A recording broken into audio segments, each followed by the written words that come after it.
دنیا کے اندر جب بچہ پیدا ہوتا ہے تو وہ کچھ بھی نہیں جانتا، وہ نہ بھاشا جانتا ہے، نہ وہ ماں باپ کو جانتا ہے، نہ کوئی اور کو جانتا ہے۔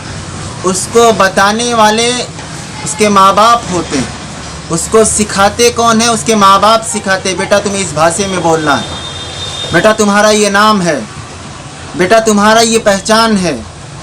ان تمام چیزوں میں ایک چیز ماں باپ اور سکھاتے ہیں، بیٹا آپ کو بات کیسے کرنا ہے، بڑے سے کیسے بولنا ہے، چھوٹے سے کیسے بولنا ہے، بھائیوں سے کس طرح سے ملنا ہے، یہ ماں باپ سکھاتے ہیں۔ جب ماں باپ سے کچھ سیکھ لیتا ہے پھر اسکول میں جا کے وہ بچہ سیکھتا ہے۔ کہتے ہیں کہ اگر آدمی بات کرنے کا طریقہ نہ سیکھے تو وہ پھر آدمی جاہل ہے، وہ جانور ہے۔ بات کرنے کا طریقہ آتا ہے اور سیکھنا چاہیے، ہمیں کس طریقے سے کس بات کو پیش کرنا ہے، ہمیں یہ چیز جاننی چاہیے، ورنہ ہم میں اور پاگل میں کوئی فرق نہیں ہوتا۔ بات کرنے کا سلیقہ سیکھنا بہت ضروری ہوتا ہے۔ کبھی کبھی ہم لوگ یہ بات دیکھتے ہیں کہ ایک بات کوئی کہتا ہے تو لوگ اسی بات سے ناراض ہو جاتے ہیں، مگر کوئی دوسرا شخص آ کے وہی بات تھوڑا سلیقے سے کہہ دیتا ہے تو لوگ ارے یار بات سمجھ میں آ گئی، بات سمجھ میں آ گئی۔ تو اسی کا تو نام سلیقہ ہے، بات کرنے کا طریقہ ہونا چاہیے۔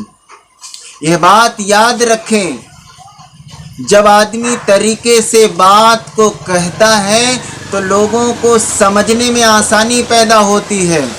میں ایک واقعہ آپ لوگوں کو سناتا ہوں، میں اکثر اپنی باتوں میں ایک واقعہ لا کے سنا دیتا ہوں، اور واقعات اس لیے سناتا ہوں تاکہ بات کو سمجھ میں آ جائے۔ کہتے ہیں کہ ایک بادشاہ تھا، وہ رات میں اپنے محل میں سو رہا تھا اور اس نے خواب میں دیکھا کہ میرے تمام دانت جھڑ گئے۔ اب جب بادشاہ صبح میں اٹھا، اس کی نیند کھلی تو اس کو فکر ہوا ارے یار میں نے یہ کیا خواب دیکھ لیا۔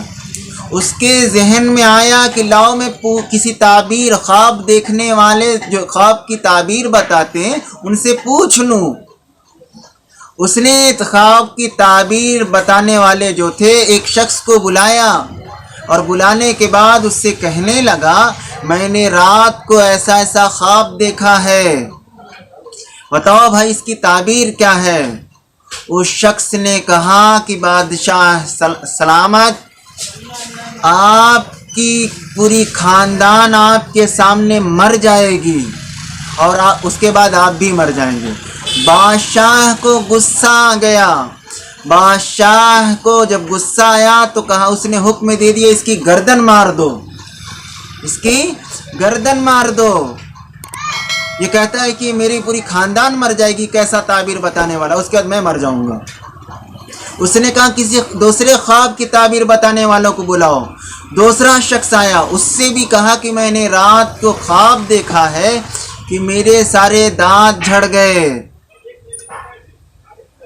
تو جب وہ خواب کی تعبیر دیکھنے والے نے یہ بات سنی تو خوشی کا اظہار کیا، اور اظہار کرنے کے بعد کہنے لگا بادشاہ سلامت مبارک ہو، بادشاہ سلامت مبارک ہو، آپ کی عمر آپ کے خاندان سے سب سے بڑی ہوگی، آپ کی آنکھوں کے سامنے ساری خاندان جائے گی، اس کے بعد آپ کہیں جائیں گے۔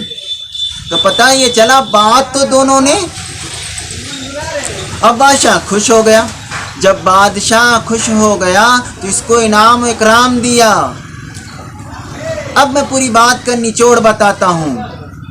بات دونوں نے ایک ہی کہی تھی مگر دونوں کا طریقہ الگ الگ تھا۔ ایک نے کیا کہا تھا، بادشاہ سلامت آپ کی آنکھوں کے سامنے پوری آپ کی خاندان مر جائے گی، اس کے بعد آپ بھی مر جائیں گے۔ مگر دوسرے نے کیا کہا، بات وہی کہا ہے مگر کیا کہا ہے، طریقہ اس کا کیا تھا کہنے کا۔